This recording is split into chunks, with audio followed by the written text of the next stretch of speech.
Where we left off here, I really can't find that G clip, but don't worry. I realize that our pack right now it comes with the G clip, so we have some more G clips in here. So I'll show you how when I take them off. I'll take them off from this side as well, so you can see the G clip a little bit more clear here. And let me go and get the pliers. And this time I'm going to actually recommend that you hold it. Don't do what I did, kind of held it loosely, just that as long as it grips, but you want to hold it really securely once you pull it out. So here we go. You can see here there is a G clip there. Try not to block the camera with my fat hands there. And here we go. All you gotta do is just kind of lower it down and make sure you grip it really well. Do not let it flick out of there like I did last time. There you go. And that is the G clip right here. You can see. And that's all it is. And it's a piece of wire that holds pretty much the wrist arm from sliding out. So you can see here in a little bit, I'm going to take the wrist arm out. So let's see if I can knock it out. And let me go ahead, I can use a screwdriver. Be careful, you don't want to damage it, so I recommend using sort of maybe a socket that is a little bit more fit, like your 8mm socket, and just push it in there. So like this one right here will probably work. And so it's almost the same size, so you'll see it come out on the other end. Here we go. See, there it is. Lift it out. Careful with your chain guide, don't break it. So this is it. This is the wrist arm pin that holds it together. So we're gonna go ahead and put that away. And the new piston is gonna come with its own size of wrist arm. The forged one's actually smaller. I'll show you the difference in a little bit between the ceramic. Doesn't mean that ceramic and forged is better for short term. They're both the same, but if you're going to be using it for racing, forged is better just in case you want to introduce it to pretty much for high friction. The forged one will not get damaged much as ceramic, but if you're using it for daily use, it's better to have the expansion and the flexibility of the ceramic. So that's the difference between both. They're about almost a $40 price difference. So if you're planning to use it for daily driving, I recommend just keeping the ceramic. You should be fine. And you can see here, this is the forged one. Here we go, we're gonna take out the forge. Again, keep in mind the piston rings, just want to clarify again, there's a total of 5 rings. I forgot to count the wiggly ring. So a total of 5 rings. We're gonna go with the thick one in the middle, the medium one up front, and then the 2 thin ones holding the wiggly ring. And you can see the same setup in this end right here. So we're gonna go and open up the forged one. And we're just going to put it in, and I'll show you the difference between the back end. So you can see it comes with its own wrist pin. You can see it's much more thinner, how it's made, compared to the ceramic one. And let me take it over the bars. That would be a little bit more easier. You can see here, this is the ceramic one, that you can see when I'm turning in the back, how much of a difference it is. You can see this one's more narrower. So his wrist pin is actually thinner, which is great for flexibility on the back end, and also supports. So it's actually lighter, which is always good on your, especially on your crankcase. Anything kind of a lighter is much more better. And then you can see how wide this one is comparable. In fact, here I'll stack them together. You can see that? You almost got another good, almost half an inch of excessive weight there. So the forged one is a little bit more nicer built. It's got some vent holes for relieving compression. But it's not going to escape, because what we're going to do is we're going to go ahead and put the rings back in there. You see here, this is what a forged one looks like, the Taida forged one. And this is a ceramic. It's also Taida, but we're going to go and upgrade to the forged one. So we cannot interchange the rings from the ceramic to the forged one. It has its own set that you should use with it. So here we go. We're going to put it in there now. So let's see if I can actually do it right here while you're watching. We're going to go and open this one right here. Sometimes Taida use a different manufacturer to make their product, but they're pretty much all the same. So this one's not open yet. We're going to go and open it. Give it a good peel and cut. There we go. Comes right off with ease. So here we go. We're talking about all the amount of rings. So there you go. You have your medium-sized one that goes in the front of the piston head. And then you have your thickest one right there. And then you have your 2 thin ones right here. See the 2 thin ones right there? And they're identical, so you can't really decide which one goes in front of the wiggly one or which one goes in the back of it, but the wiggly one goes in between it. So if you ever need to remember how you're supposed to set up, just use your original model, the original ceramic one. You could tell how to set these up. And we're going to go in what's called clocking a piston ring. It's making sure that these gaps are not so perfectly pretty much parallel to each other where all the gaps are showing. The reason why is you don't want the compression to escape through these gaps, so they'll be like kind of block. So they'll be blocked within each rings that are actually the pistons compressions are coming, and they will be nicely tight that way. So here we go. You can start anywhere you want to. I'm just going to go and just grab and just start working it now. So I'm not sure, some people find it easier to start with the first one. I just grab it because my hands are available right there. So there it is. I just grabbed the medium sized one. Yep. And the medium sized one again goes in the front. The thickest one goes in the middle. And we're going to clock it right afterwards. So you can even go from the back if you want to. And there's no directions how they should face, but you can actually keep there's numbers on them, I believe. Okay, see the numbers right there? There's a very tiny little number there. You can actually, just for good reference, you can keep the numbers facing you if you want to. So let's see if I actually paid attention and actually put the numbers on this one too as well. Let's see, I can take it back off. When you take it back off, it's simple. Just don't force it off. All you gotta do is just kind of budge a little bit and just kind of work around it. And it should come off. There we go. They're strong, but they're also easily flexible, and they can bend out of shape. So over time you don't want to redo it so much. So there we go. Let's look for a number on them. And there's a number right there. So we'll have the number facing the number side as well. So we'll keep it kind of like consistent, you know. So here we go. We're gonna put the pistons rings in there now.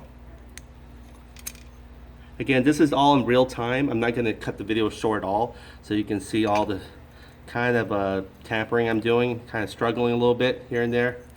So here we go. This is going to be the thicker ring. It's going to go in the middle.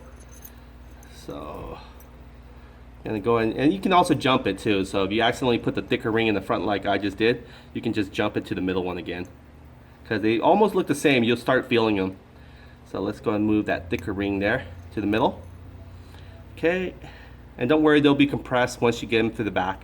Now you have to also insert it from the back. You can't insert it from the front of your cylinder housing. It just won't have that little extra lip to allow you to lift in. It's just flush. So there we go. That's your medium size, your thick size. You can see there. And if you need to help to see a little bit more better, you can see here. So you got your medium thick. They're very hard to tell between the medium and thick one. You almost got to really look at it. And in text, I actually got it right the first time. I'm not sure why I questioned myself. So let me go and move it back. The thick one was now in the front, and the medium one was supposed to be in the front. So here we go. Let's move the medium one back. You can see how I move it. I pretty much just kind of grab it from its pointy end. Be careful though if you're doing with your nails. You don't want to actually puncture yourself straight into your thumb. There we go. It's not that bad. There we go. We just moved it again.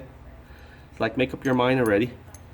Okay, now we're going to go and put the thicker one, like I mentioned earlier, in the middle. So it doesn't go in the order of what you're thinking, but you also want to make sure that you're facing the numbers as we talked about. Oh, I'm scraping a little bit here. Let's try to avoid that. Okay, here we go. Once it should fit right in. There we go. And if you order the kit with the forged piston, it's actually already Taida usually actually pre-installs it for you already. Since I ordered mine with the ceramic one, I ordered the forged one afterwards because I wanted to see the difference. So that's why you have to put the own rings in there. Okay. Then we got a couple more here. We're going to put the thin ones. Okay, so we got them now, and we're going to go and clock them afterwards. You know, a lot of people do them as they go, but these are very loose. If I do them now, it makes no sense because I'm going to be twisting it around. Okay, you can see here all my numbers are showing. They're right there. If you can zoom in, and then the other one's right there. Just dropped it. There you go. All right, so now we're going to go ahead and put the thin ones in here. Thin ones, you know, you can go and grab them both at the same time. I'm not sure if that's a trick or not, but we're gonna discover this together here. So I'm just grabbing them all at once, keeping the gaps just aligned, but we're gonna, remember again, we have to offset all the gaps. They cannot be parallel to each other, the gaps. The reason why is the purpose of it is to actually stop the air from feeding back. Okay, you can see I'm doing a little bit of scratch here, but that's okay. It's not gonna harm it too much, it's a light. Okay, so we got that in there. Okay, now the trick one is to get the squiggly one in between them. So let's go ahead and put the squiggly one in here. The squiggly one actually is even more flexible. It's almost like paper flexible. So you really want to be careful with that, not to overstretch it. Okay, so it's almost there. What you can do to make it easier for you is to actually, you should have like put the thin ones after thin ones so it can just overlap it. So let's go and take this one off. So you could probably do one at a time is best. Okay, so we're going to take one of the thin ones off.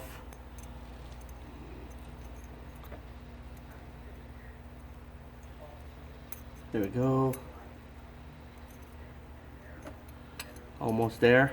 All right, we got the thin ones off now. There we go. And then we're going to go and put the squiggly one. Now the squiggly one doesn't really have a set of numbers facing anywhere, so you can use it any direction. So we're just going to go and put that in there. So you can see here is laying over one of the thin ones now. Kind of nicely there.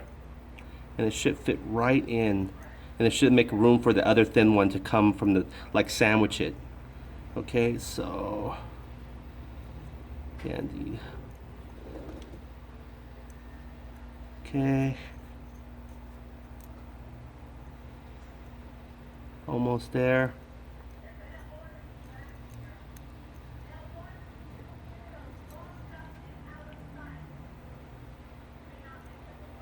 Oh, it's very snug.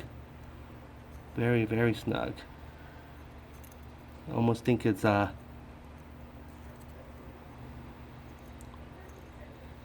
it's almost very, very snug. Should slip right in. Not sure why it's hold up. Maybe it needs to be stretched a little bit more. But there we go. Could be a little tricky. But it should be made to fit 3 in that little gap there. So keep trying here. Should get itself in. I think it does want to go in, so it's probably just waiting on the next level. So let's go ahead and try to put the next level on there. Again, let's see if these have numbers showing. It does not. The thin one sometimes has it and sometimes doesn't. It says, I guess they're just the same. So now we can go ahead and put the thin one on. And it should overlap the squiggly one. And with that one, it should, all 3 should go in there. So there he is. It feels like the squiggly one doesn't want to go in by itself without its complete set. So there we go.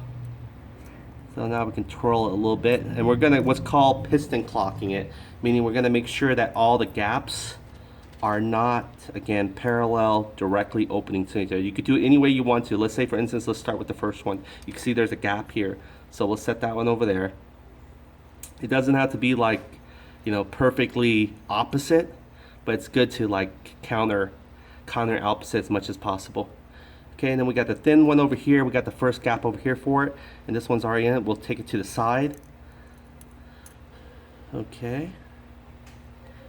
All right, we took that one to the side. And now what you want to do is go ahead and see, this one's flush perfectly on this end. So it just needs to do that for all the rest of them, which is still a mystery to me why it's not.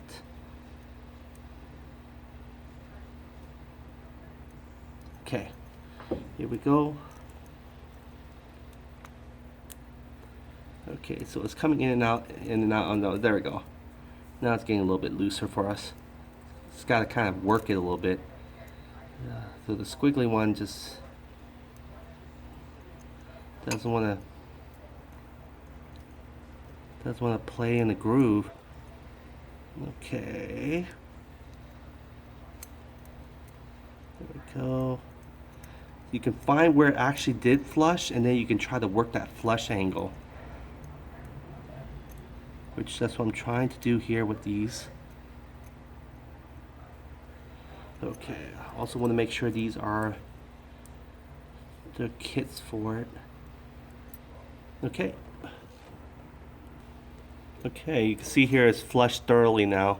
Yeah, it should fit perfect, even though it doesn't seem like it's gonna go in. Just keep trying, like I did, and you'll see it all finally. You shouldn't have to force it, but you just gotta make sure that it feels right. It has to be perfect almost. So now it's facing there.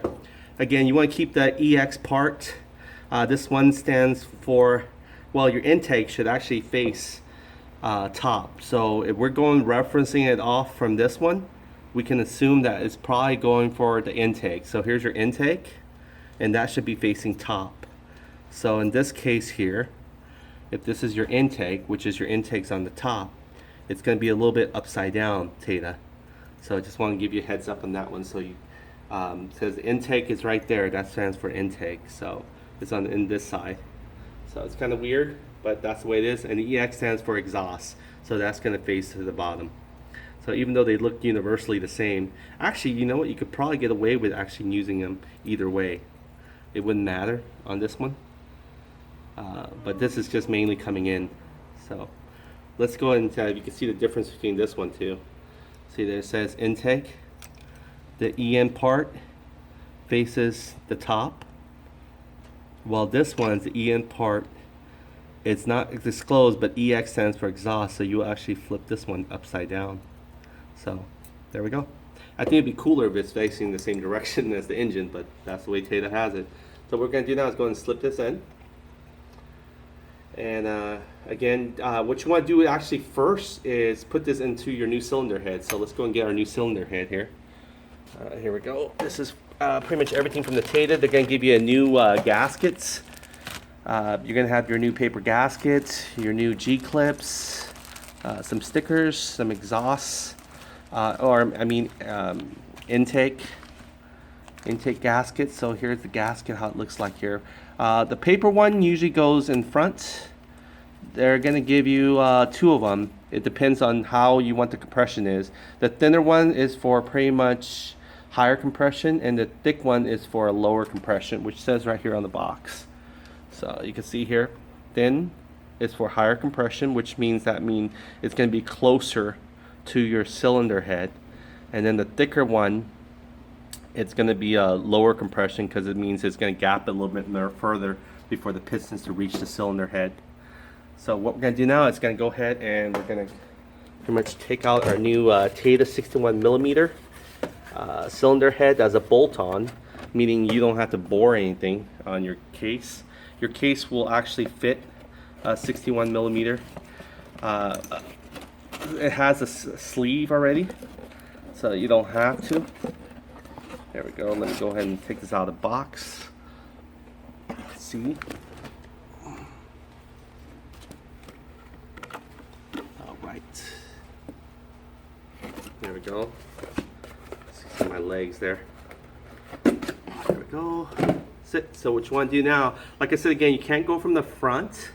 So what you're going to have to do is actually go from the back of it. And don't worry about what side is going to fall in right now. Once you get them all in, meaning you're going to try to compress it with your hands a little bit. So you get the lip I was telling you about. This has a lip for you to insert it from the back, because if you go from the front, it's flush. There's no lip to help you squeeze in order to go ahead and put that in. So you cannot force it this way. The best way to do is just go from the back, okay? So we're going to go ahead and what you can do is you can compress some of the lips right now using its own housing, and you can just insert it and take your time. It will go in, even though it doesn't seem like it'll look like it's going to go in, but this one actually might be helping me out. It gave me a struggle for the pin, but it actually went in very easy. Sometimes you might have to for a few minutes there. So this one goes in, so you can see here what the compression, what it does. There it is. And what you want to do is you want to pop it out. Now you want to start aligning the facing of it, okay? So it's going to go in this way. So, and we already know that the exhaust is EX, so that's going to have to face to the bottom. So we're going to go and turn it to the bottom. And then we're going to push it out a little bit, because you need to reset this into your sleeve soon. So here we go. You're gonna see me lift everything up, and you're gonna see me go and put that in there. And we're gonna use this own smaller, right here, this one right here. We're gonna use the smaller one for it. So here we go, open this up. Before we do that, we gotta go ahead and start putting the gasket in there. Again, this gasket, you could tell again by your engine model number if it's 157 QMJ. The 57 pretty much tells you, you remember the one that was torn out, that it's actually a 57 millimeter. This one right here, the old one, is a 57 millimeter size, and the one we're putting on is a 61 millimeter. So it's going to be overall bigger. You can see a difference right here. Watch, I'll show you. If I line these up together, well, if you want to see, you can go from the small one to the bigger one. You can see there, it makes a slight difference in how the sizes are. And if I go and turn the other side, you can see how much it actually eats this one in there. You see that? That's how much bigger it is. So the overall piston and everything is much bigger. So what we're gonna do is gonna go and open this ring up. Okay, almost like a candy wrapper. These are all Taida quality products. And we do have this on our website. There we go, nice and polished array, ready to go. You can spray some what's called copper on this one, let it dry for about 10 minutes before applying it. I can show you what they look like.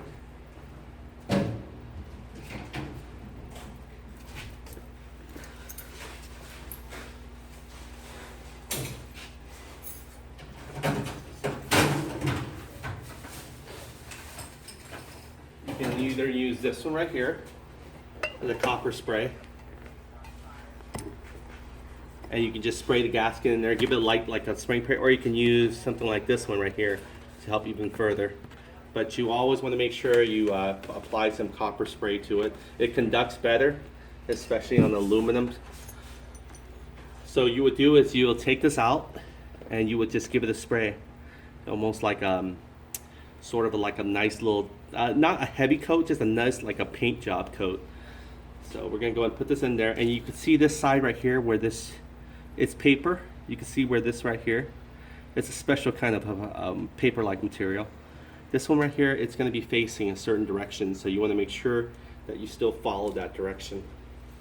So we're gonna go ahead and put that side right there, squiggly. It's gonna go onto your lower left corner. And we're gonna make sure that we feed back, which is very easy. The chain's in the chain there. It just feeds easily. You want to draw it out right there. You can use it also to lift up your chain guide, the very top. And here we go. It only goes a certain direction, so you can't really mess up. So again, it's going to be going this way. This one's going to be under your top left corner. I apologize, I said the bottom. The reason why is this one's going to be a little bit longer, just going downward. So here we go, this way.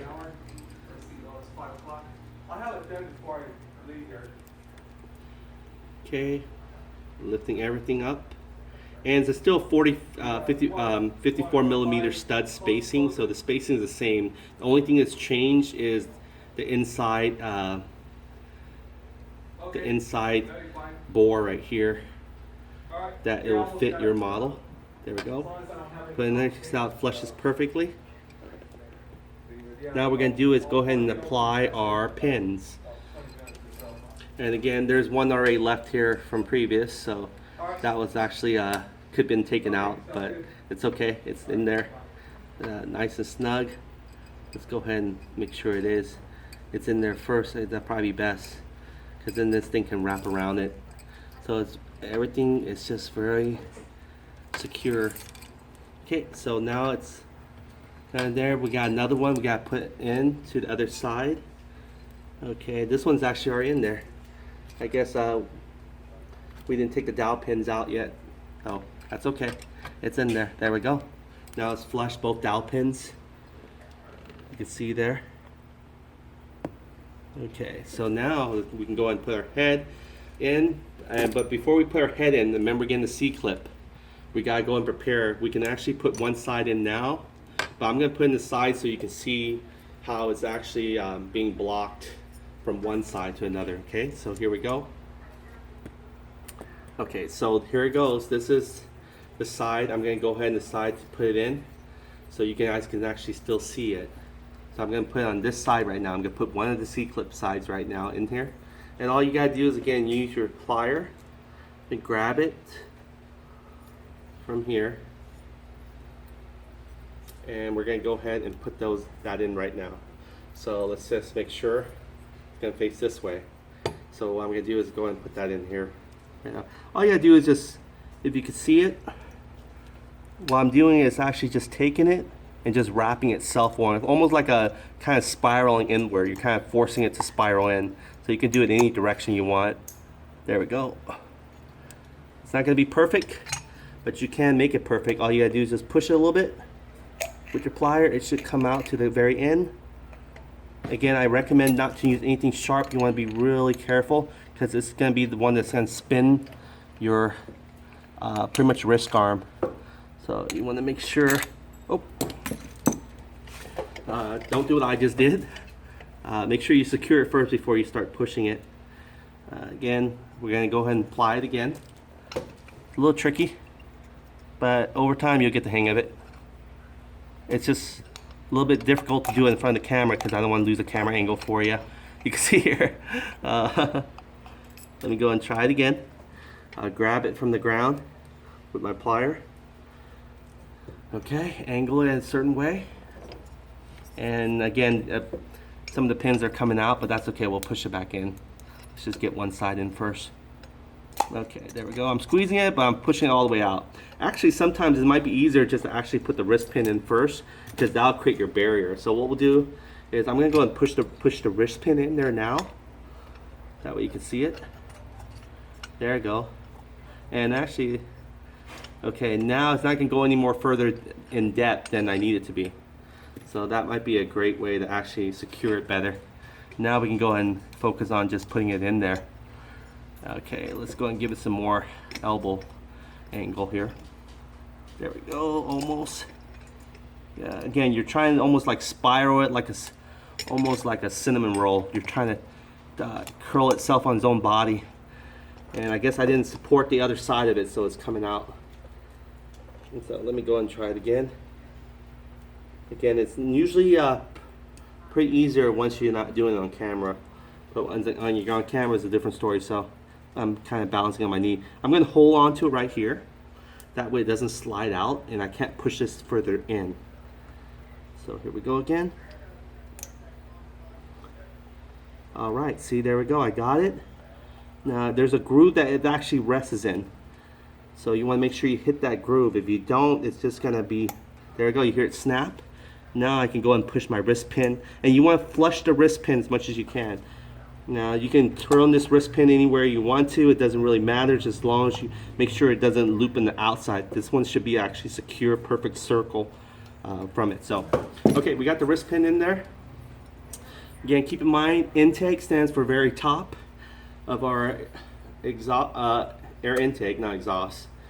And we want to make sure it's facing up. So here we go. We have the TDK on the bottom, and the exhaust should be facing the bottom. So here we go. Actually, these things look the same. It probably wouldn't really matter too much. So I'm going to go ahead and turn it so that way it kind of looks like very nicely synced. The TDK symbol looks there, and the TDK symbol looks there too. Because I think these two are pretty much the same, even though the EX should be on the bottom. But I guess maybe their EX stands for intake. So, but the intake part here shows on the very top. Okay, so I'm going to slide this in now.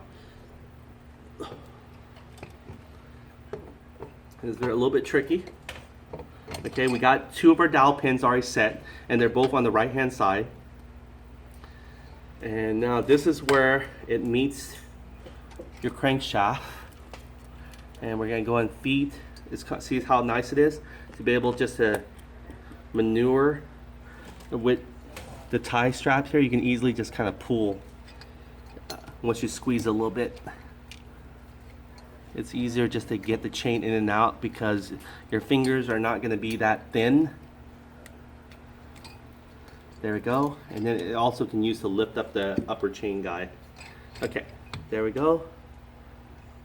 Now what I have to do is actually take the pins back out. The reason why I only put the pins in is to make sure that the shaft doesn't push the pins all the way out. So let me go ahead and push the pins out as well.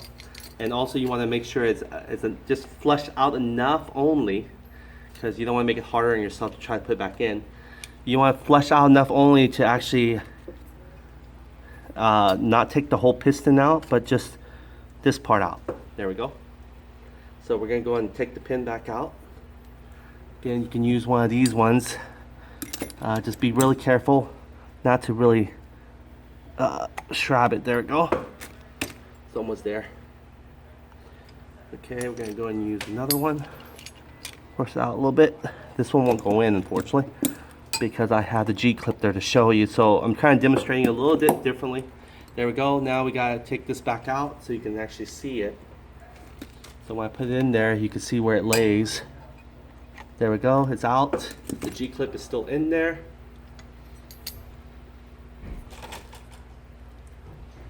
There we go.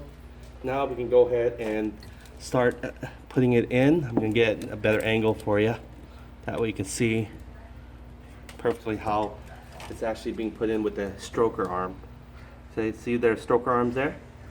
So now I'm gonna go ahead and put this through it, and the G-clip on the other side will block it from going all the way out. There we go. Just give it a nice kind of a spin if you need to, just to release any kind of friction. Almost there. It has to align. There we go. There we go. You can see it's coming out from the other end. There we go. And then you want to push it all the way, because this is going to need some room to also put its G-clip. So let's go and grab the other G-clip here that we have. So here's the other G-clip. I'm going to bring it to the other side. That way you can see me also try to put it on this side.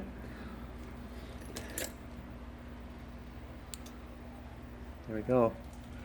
There we go. We're going to put this G-clip in here. Now you can see how I kind of do it here. It's going to be the poorest angle, or the poorest leverage, because one hand's holding the camera.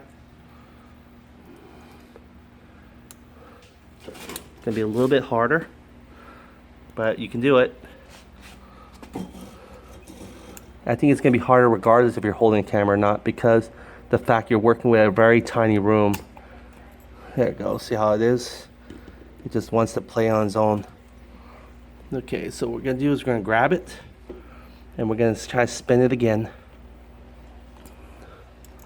We don't want to stretch it. We're going to try and use this housing against it, so we can actually try to curve it in. The idea again is to almost trying to compact a cinnamon roll. I'm not sure how else to explain it. There we go. There we go. It's in.